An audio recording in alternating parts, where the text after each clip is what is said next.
Welcome to the Diary of a Manager, your go-to resource for actionable managing tips, insights on management concepts, and effective ways on how to manage yourself. With your host, Renello. And now, here's the show.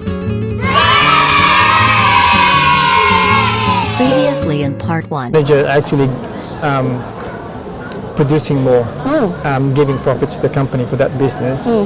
Obviously, the CEO will gain his favor because of the profitability of that section. Yeah. But obviously, that's at expense of the unequal treatment with employees. How do you approach that? How do you balance that in terms of? Because I would suppose that manager would have already his set ways of managing people.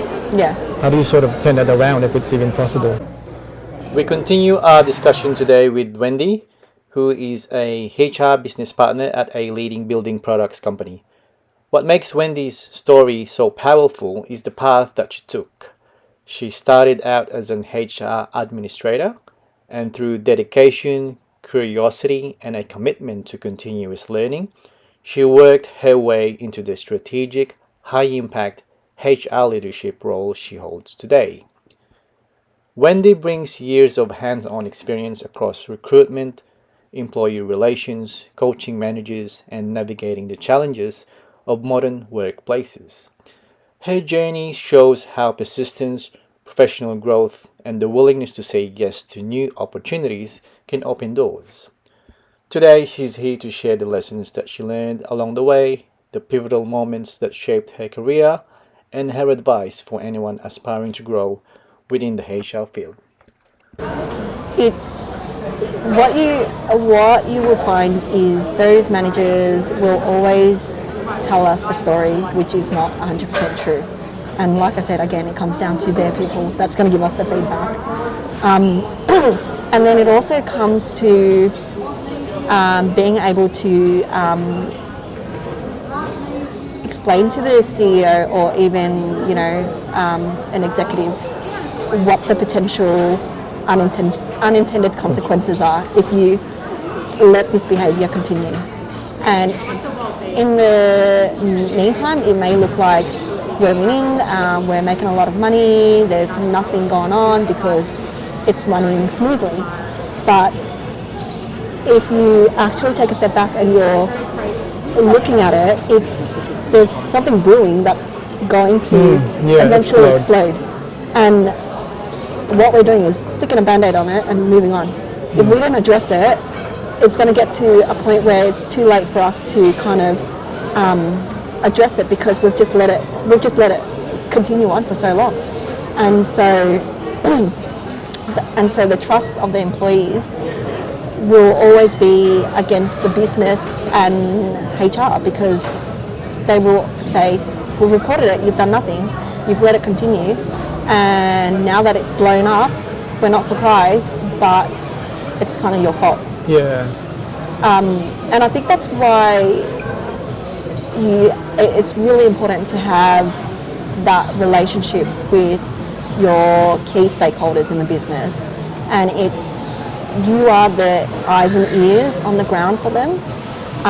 They may only see it from their direct report, so they're seeing it from the manager's point of view, but they need to be open-minded and take into consideration what the rest of the feedback is. Yeah. And I think a good CEO would be able to be open-minded and listen to different perspectives rather than just the one that's directly managing that site. Yeah.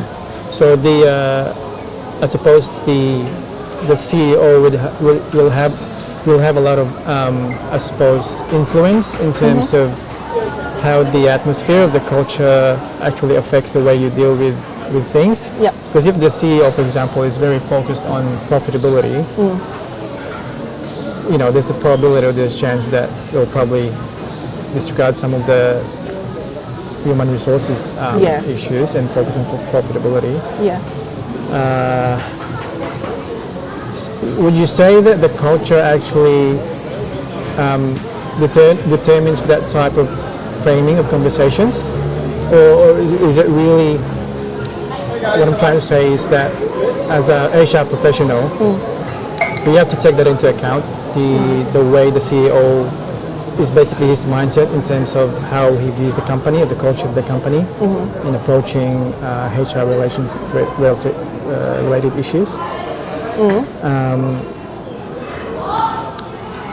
Because sometimes, for example, if you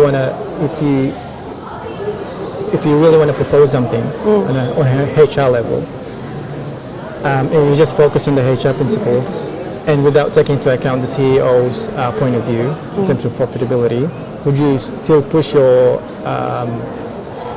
proposal, or would you still put a weight on what the CEO thinks about a certain like business section or that manager? I think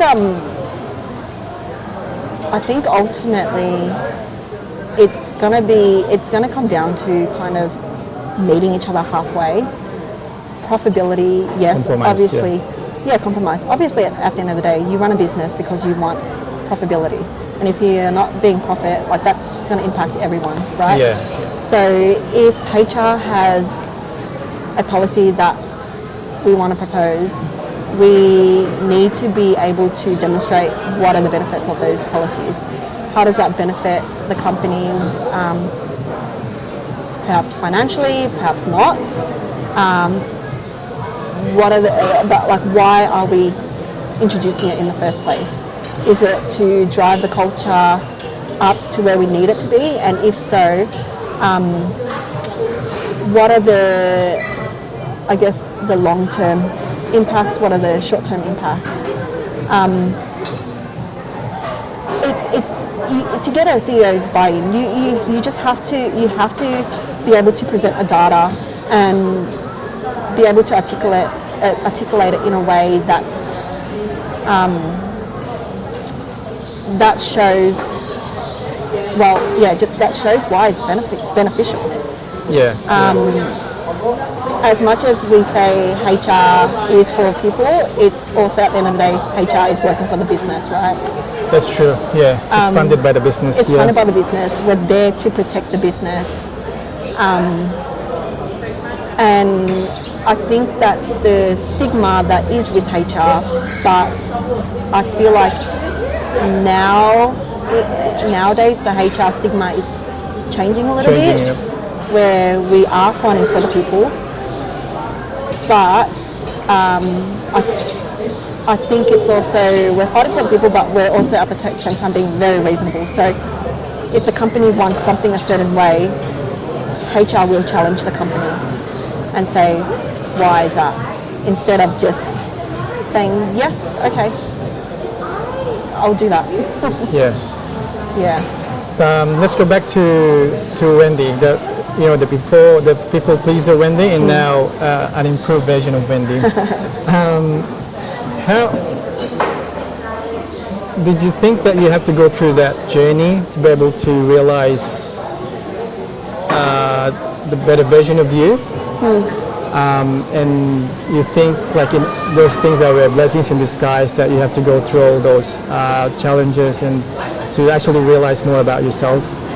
And do you think that there would have been a better way to realize the better version of you?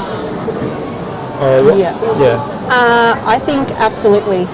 You need to definitely go through the mud and suffering to realize what's at the end, what's on the other side. If I didn't start from where I was, I think I would still be a little bit lost. Every challenge that I've overcome, I kind of take something away from those challenges. So from starting as a people pleaser to now being in my role where, look, I'm still learning. Yeah. The learning never stops.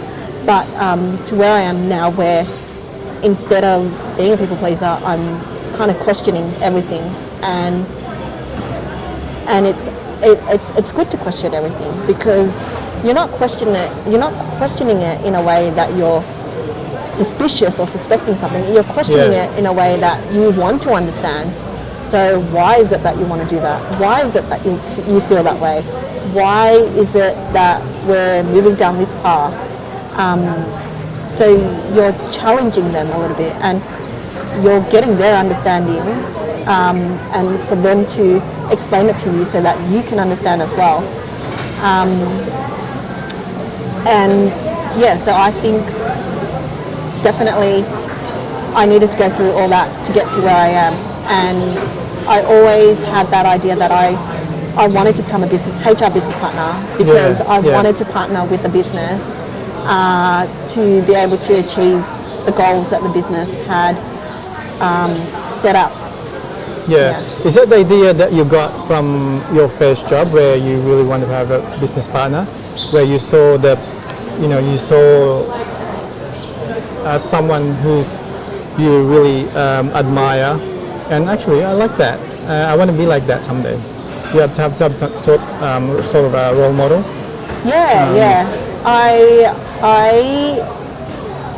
When I went into HR, I actually didn't know much about HR. I had an idea of what HR was. I think everyone has a general idea of what HR is. HR, the people behind the scenes, they probably think they're pulling the strings, they get the say, but that's not who HR are. Like, we're there to partner with the business. We're there to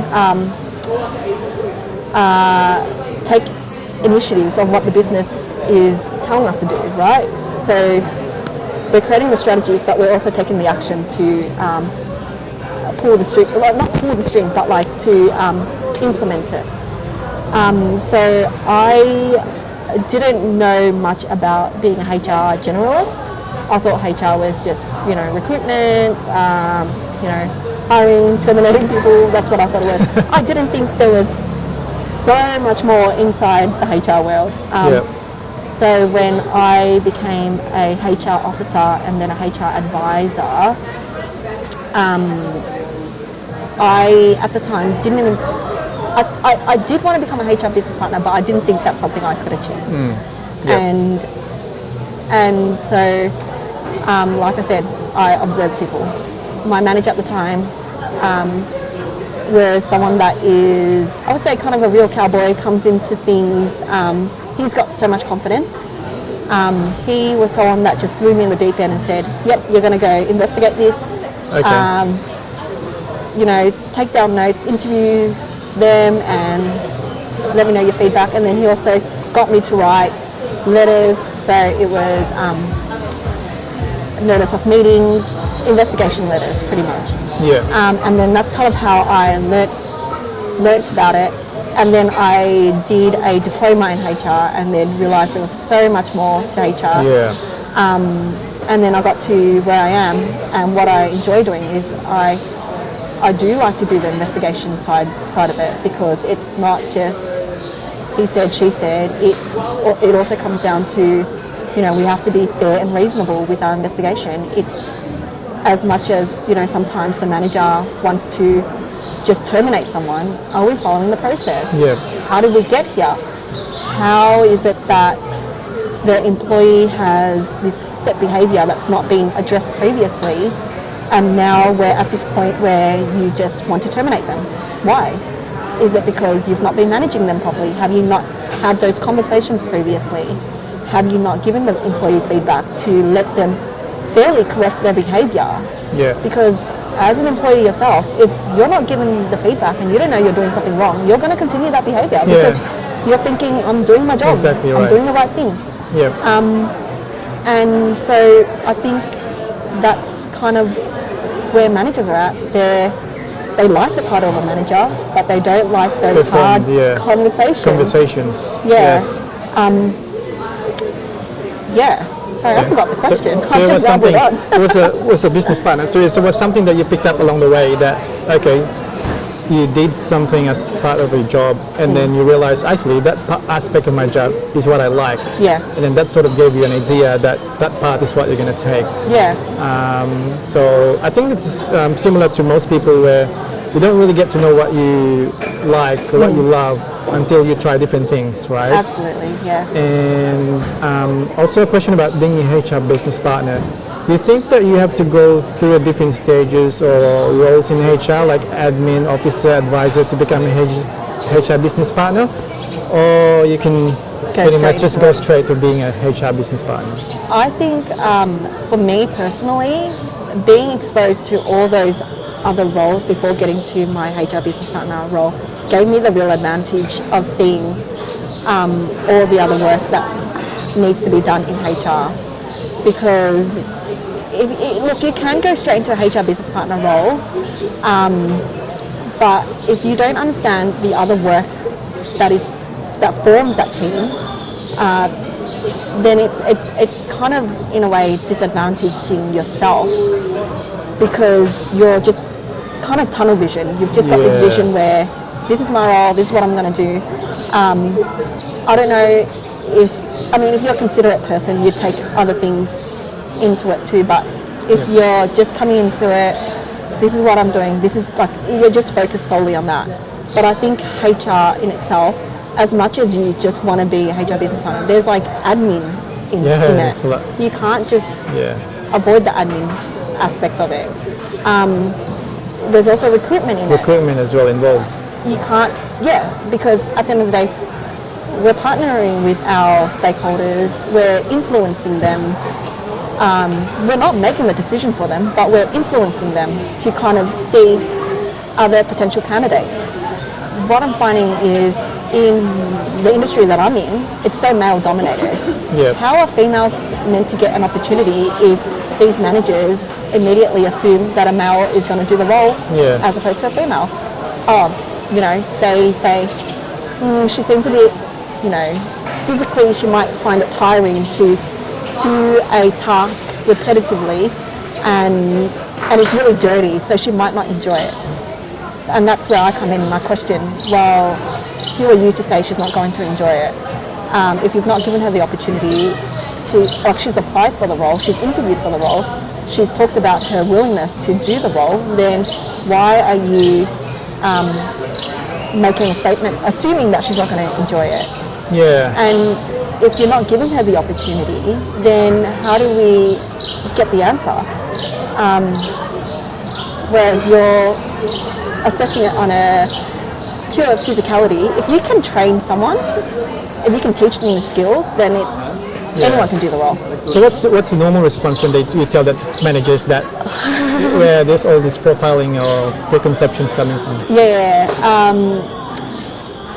It's challenging. It's challenging because it's really hard to change their thinking, and it comes down to getting the support of senior management team.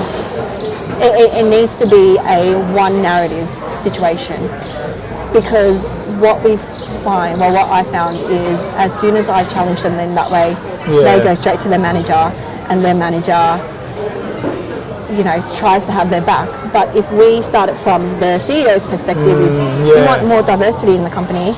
We need the buy-in from your CEO, you need their executive team, and you need that narrative to flow down, right? And that absolutely. And so if it's not like we're going over their heads and going straight to the manager, the narrative needs to flow down from the top, and it needs to come from HR as well. So a lot of pushback. And it's normal to get that pushback, because obviously the managers, they've been in the industry for so long, they know what it's like. But again, it's how do we get females in if you keep immediately assuming that females are not fit for this industry? You're not giving females the opportunity. How do we get them in? I had a situation where I interviewed. No, sorry, I didn't interview them. Initially, I left it to the manager and his supervisor to interview for a forklift operator role. They interviewed females and males, and the feedback was, look, she's great, but I think she's more suited for administrative role. Typical traditional concept about unconscious bias. Unconscious is what bias, we call it. exactly. And when I asked why, The feedback was, I don't know, her answers were a bit funny.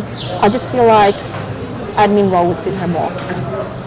So then I wasn't satisfied with that answer. I had to push it. Yeah.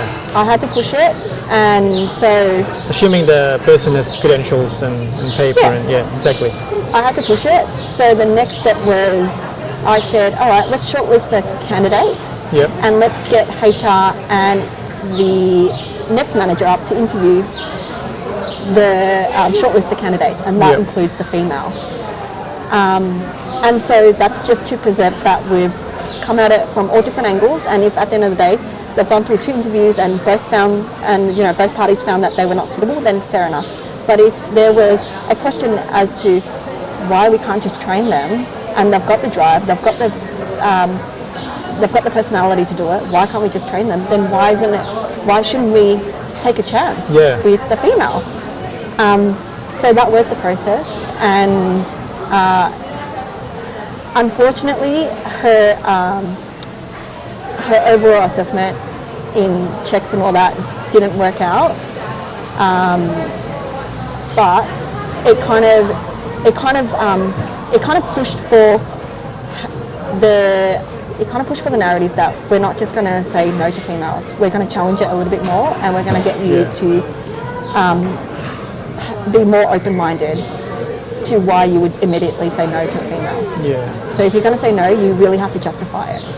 Yeah. Yeah. Okay. To be continued in part 3. My name is Rel, and welcome to the Diary of the Manager.